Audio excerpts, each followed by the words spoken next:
Allahu Akbar, Allahu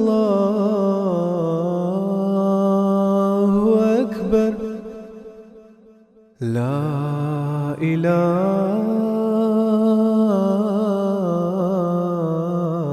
illallah.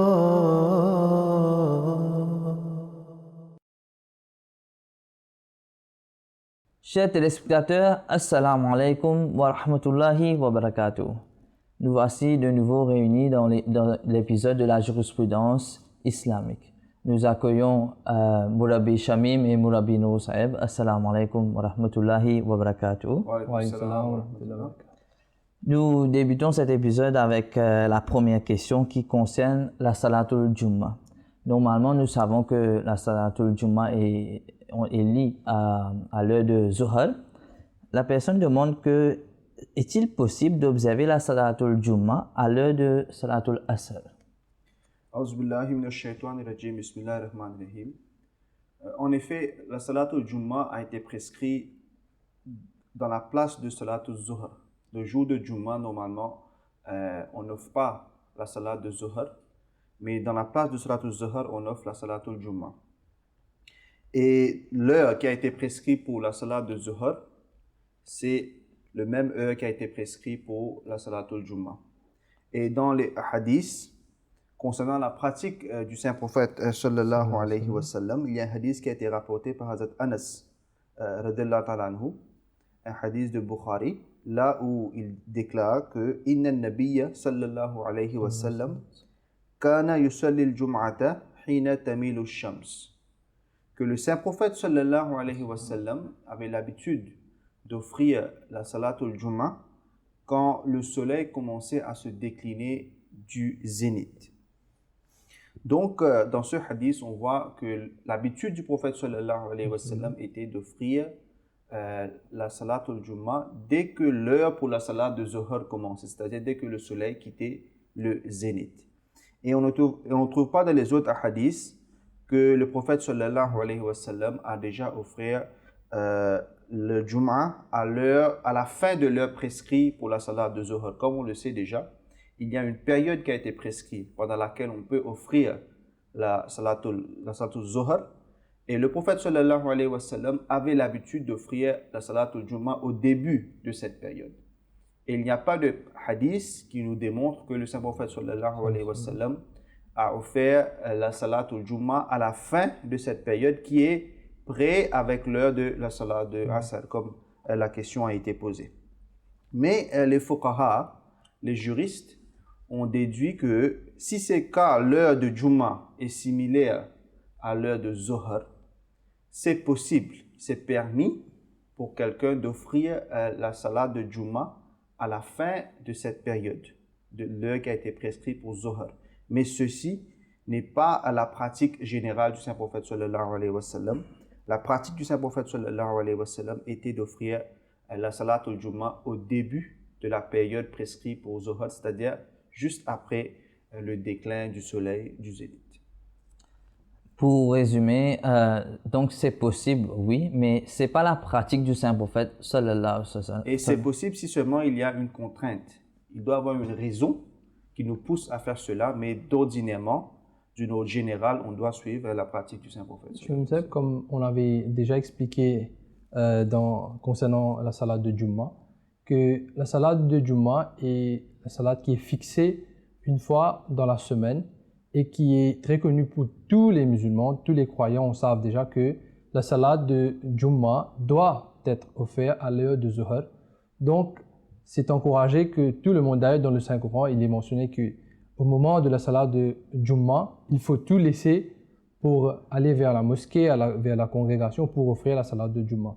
Donc, ce n'est pas quelque chose qui nous prend par surprise qu'on va manquer la salat de Jumma. Mais effectivement, s'il y a une contrainte, quelque chose qu'on n'a pas préparé, on ne s'attendait pas à cela. Donc, à ce moment, on peut considérer d'offrir la salat de Jumma ou de la salat de Zuhr vers la fin de cette période. Jazakumullah. Pour la prochaine question concernant quand on égorge des animaux, est-ce que c'est halal ou pas halal, etc. Normalement, dans les pays musulmans, nous n'avons pas ce problème-là. Mais dans les pays occidentaux, souvent, on a ce problème que si la viande qu'on mange, qu'on achète, si c'est halal ou pas halal, ou la façon que c'est égorgé, etc. Donc, une personne demande à ce sujet, il dit, est-il permissible d'acheter la viande pour la consommation, alors qu'on sait que la façon quand on a égorgé l'animal, on n'a rien prononcé, on n'a pas prononcé le nom d'Allah, etc. Oui. Normalement, la viande qui est comestible pour un croyant, pour un musulman, est la viande sur laquelle la chair, l'animal, au moment où on est en train de l'égorger, on doit invoquer le nom d'Allah. Ça, c'est le no. Mais à l'époque du saint prophète sallallahu alayhi wa sallam, cette question a été déjà posée par quelques Arabes, quelques compagnons. Et Hazrat Aïcha a rapporté ce hadith et c'est mentionné dans le livre Sahih Bukhari. Et là, elle est en train de mentionner que certaines personnes sont venues vers le saint prophète sallallahu alayhi wa sallam et ils ont demandé que, Ya Rasulallah, il y a des gens qui viennent chez nous, qui viennent nous voir pour diverses raisons et ils apportent de la nourriture, ils apportent de la viande, mais on ne sait pas, on n'a aucune garantie que au moment où ils ont égorgé l'animal, ils ont invoqué le nom d'Allah. On ne sait pas, on n'a pas la garantie que ces gens-là ont fait le ziba, comme a été prescrit par l'islam, c'est-à-dire en invoquant le nom d'Allah. Donc là, est-ce qu'on a le droit de consommer cette viande? Et là, le saint prophète sallallahu alayhi wa sallam n'a pas condamné cette viande. Il n'a pas mentionné que c'est haram, on ne doit pas le consommer. La réponse est remplie de sagesse. Là, le saint prophète sallallahu alayhi wa sallam a dit que si vous ne savez pas si le nom d'Allah a été pris et si l'animal a été égorgé afin d'être consommé. Donc, le croyant doit prendre la viande et mentionner le nom d'Allah avant de le consommer. Mais là, il y a une condition. Et dans la vie des compagnons des Khulafa Rashidin, il y a eu ces incidents. Et là, en général, il y a, quand on va lire les livres des hadiths et les livres d'histoire des Sahaba, des compagnons, on va constater que parmi les Arabes, il y avait les gens qui étaient connus comme les Nasara, les chrétiens. Donc, eux aussi, ils faisaient le ziba, le zabiha. Ils égorgeaient les animaux pour la consommation. Mais ils n'invoquaient pas le nom d'Allah nécessairement. Et c'est là où il y avait les questions, est-ce qu'on peut consommer ou on ne peut pas consommer? Là, la réponse qui a été donnée, c'est que si ces gens-là n'ont pas invoqué les ghayrullah, les autres divinités autres que Allah, s'ils n'ont pas invoqué les noms des idoles ou des divinités autres qu'Allah, on peut les consommer à condition que nous, avant de les consommer, on doit faire Bismillah, on doit invoquer le nom d'Allah. Et que ces animaux qui ont été égorgés, ils ont été égorgés afin d'être consommés. Que ce n'était pas des sacrifices pour les divinités, pour des dieux, pour les idoles. Donc, il y a deux conditions. Que le nom d'Allah n'a pas été omis par exprès, intentionnellement, et que les noms des autres divinités n'ont pas été invoqués. Donc là, ces viandes peuvent être consommées. Et les fuqaha, les grands fuqaha qui sont connus dans l'islam, ont discuté longuement à ce propos. Et la Jamaat Ahmadiyya, il y a des comités qui s'assoient, il y a des juristes qui s'assoient et à la lumière du Saint-Coran, des pratiques du Saint-Prophète sallallahu alayhi wa sallam, des hadiths, ils ont présenté ce problème. Et là, Hazrat Muslim Maud, le troisième calife, le quatrième calife, Khalifatul Masih Rabi, ils ont tous parlé assez longuement à ce propos. Et les juristes maintenant, les fuqaha de la Jamaat, eux aussi, ils ont revu ces décisions, ces fatwas, comment est-ce qu'on doit les appliquer. Donc là, Hazrat Muslim Maud et Khalifatul Masih Rabi, leurs fatwas, leurs décisions sont presque la même. Ils disent que les animaux qui sont abattus pour des raisons seulement de consommation. Et les normes d'hygiène, les normes de santé sont respectées.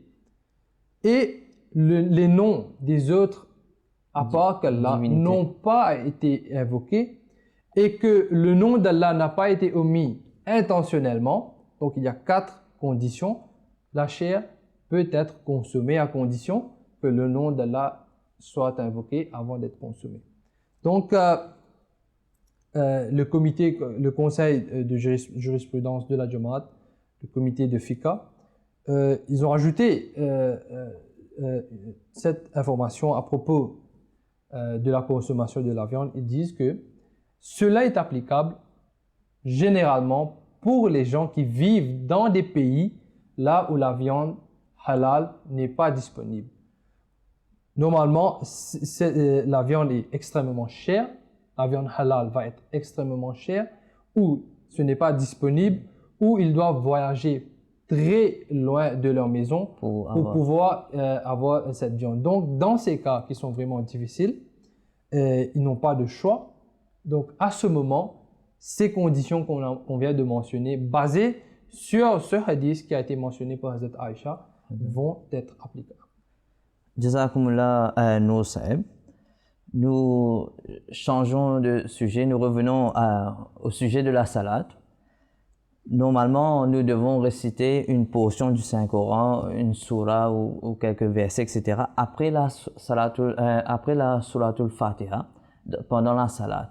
Mais dans le cas où nous oublions la sourate que nous devons lire après la suratul Fatiha ou les versets que nous devons lire, quoi faire, Mourabi Shamim Sahib? Le Saint-Coran a mentionné cela, qu'on doit réciter une portion du Saint-Coran, quelques versets du Saint-Coran pendant la salat. Après la surah Fatiha, c'était la pratique du Saint-Prophète sallallahu alayhi wa sallam de réciter quelques versets. Et le Saint-Coran nous dit à ce propos, فَقْرَأُوا مَا تَيَسَّرَ مِنَ الْقُرْآنِ, que récite une portion qui te convient, que tu trouves facile. Donc, à la lumière de cela, le principe général que les fuqaha ont déterminé est que on doit réciter quelques versets qui n'est pas moins que la longueur de Suratul Kawthar, qui est le plus petit des chapitres du Saint-Coran, que tout au moins, au minimum, quelqu'un doit réciter des versets qui sont équivalents à la longueur de Suratul Kawthar, qui est seulement quelques lignes, 2 ou 3 lignes, les deux versets de Suratul Kawthar. Ils sont très courts. Extrêmement courts. Et cela s'applique bien sûr pour ceux qui n'ont pas le choix, ceux qui n'ont pas pu mémoriser d'autres portions du Saint-Coran. C'est le strict minimum que les fuqaha ont déterminé. Le Saint-Coran nous dit très clairement « La yukallifullahu nafsan illa wus'aha » que Allah ne charge aucune âme au-delà de ses capacités. Donc si quelqu'un ne connaît pas, n'a pas pu mémoriser, par exemple, il y a quelqu'un qui vient d'accepter l'islam et il ne peut pas réciter des versets après le surah Fatiha, il peut et il doit offrir la salat, même sans les versets du Saint-Coran. Et il y a ceux qui connaissent seulement 1 ou 2 versets, ils peuvent bien sûr les réciter. Mais le minimum pour les autres, pour les gens qui savent quelques versets du Saint-Coran, qui ont mémorisé d'autres chapitres du Saint-Coran, c'est le Suratul Kawthar ou des versets qui sont équivalents à la longueur de Suratul Kawthar. Donc, désolé, la Suratul Kawthar, c'est comme une mesure pour nous, pour savoir quelle est la longueur. C'est le minimum. Exactement, le minimum, le strict minimum. Donc, s'il y a une personne qui, lui, il a déjà mémorisé plusieurs parties du Saint-Coran et il veut réciter quelques versets après Fatiha, Suratul Fatiha, pendant la salat, et il commence avec la récitation, mais il oublie. Au cours de la récitation, il oublie, et des fois, ça arrive avec l'imam aussi. Si la partie qu'il a récitée est équivalente à la longueur de Suratul Kawthar, qui est le mesure qui a été pris, il peut dire Allahu Akbar pour partir vers le ruku, pour terminer le qiyam. Mais si la partie par exemple, il a récité seulement quelques mots, où il n'a pas pu terminer une verset, la partie qu'il a récitée est moins que la longueur de Suratul Kawthar, qui est seulement de 3 lignes, ou 2 lignes ou 3 lignes, la personne il peut et il doit bien sûr essayer de réciter une autre partie du Saint-Coran, un autre chapitre du Saint-Coran avant de terminer le qiyam.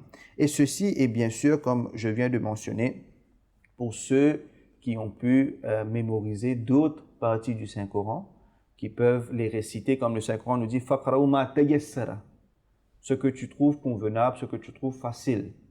Donc, si quelqu'un a pu mémoriser d'autres parties, il a oublié une des parties, il peut bien sûr réciter d'autres parties du Saint-Coran avant de partir vers le ruku. Donc, en somme, la Suratul Kawthar est la mesure que les fuqaha ont pris pour déterminer si la récitation qu'on a fait après le Suratul Fatiha est suffisant ou pas.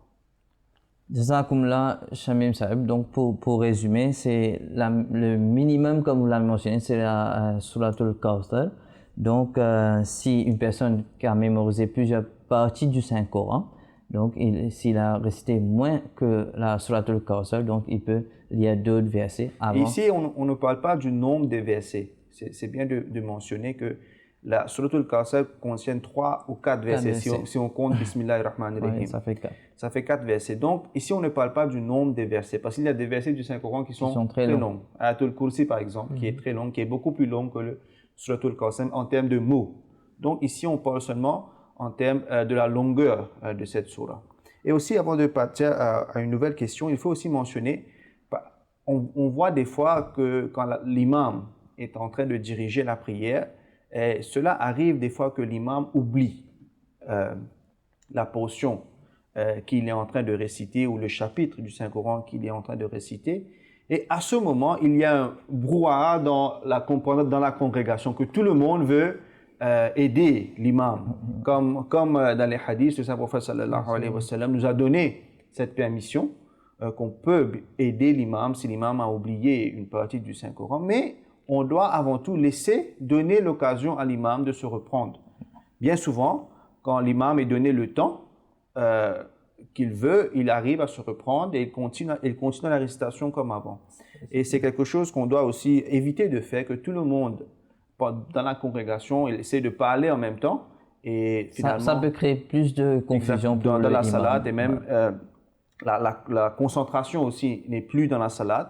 Et donc, c'est quelque chose à éviter. On doit laisser le temps à l'imam de se reprendre. Et si, bien sûr, l'imam a oublié, il y a une ou deux personnes qui sont près de l'imam. C'est la raison pour laquelle le Saint-Prophète sallallahu alayhi wa sallam a donné l'instruction que ceux qui connaissent plus le Saint-Coran, ils doivent se mettre debout à l'arrière de moi. Donc, ce sont eux qui doivent essayer d'aider l'imam. Et s'il a oublié complètement, il peut commencer une autre portion, un autre chapitre, comme on vient de parler.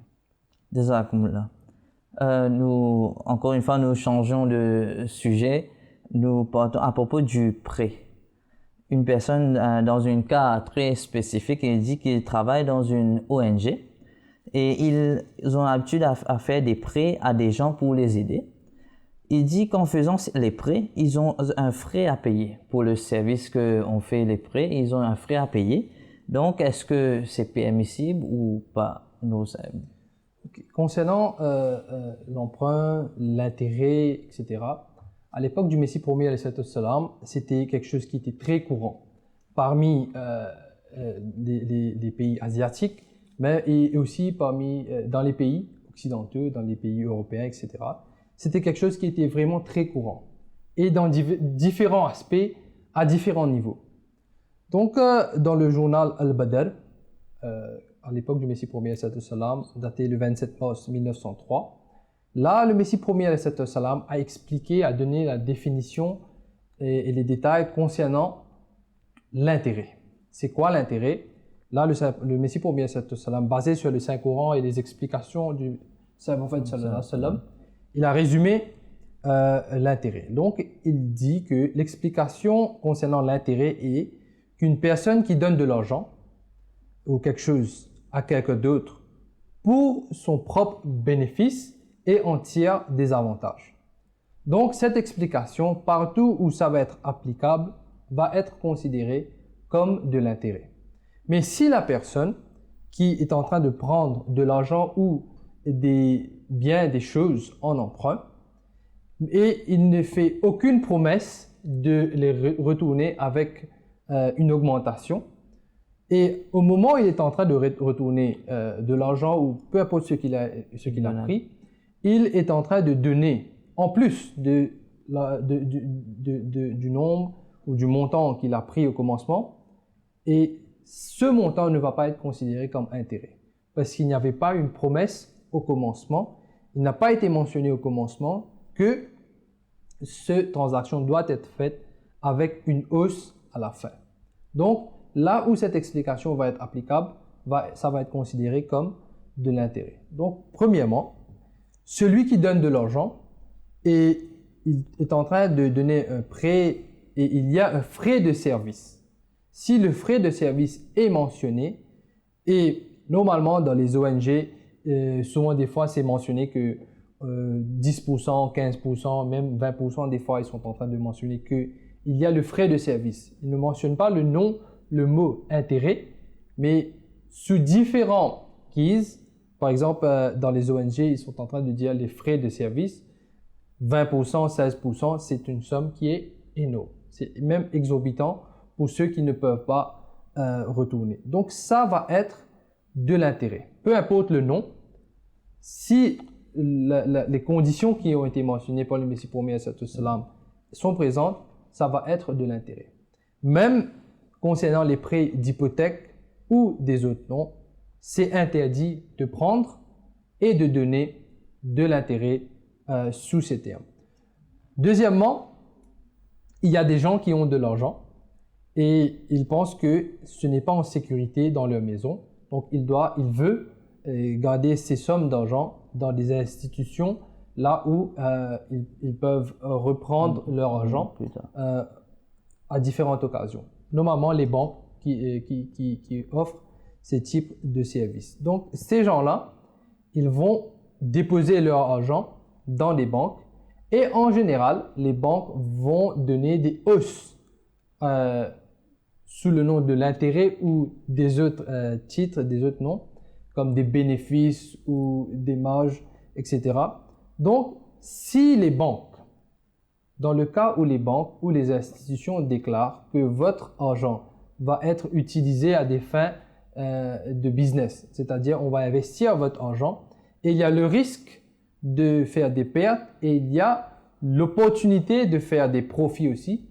Donc, cet argent va être utilisé dans les affaires, dans le business et ça, c'est permis. Quand il y a le risque des pertes, c'est permis. C'est bon de mentionner ce point ici, que dans le cas de l'intérêt, il n'y a pas le risque de perte.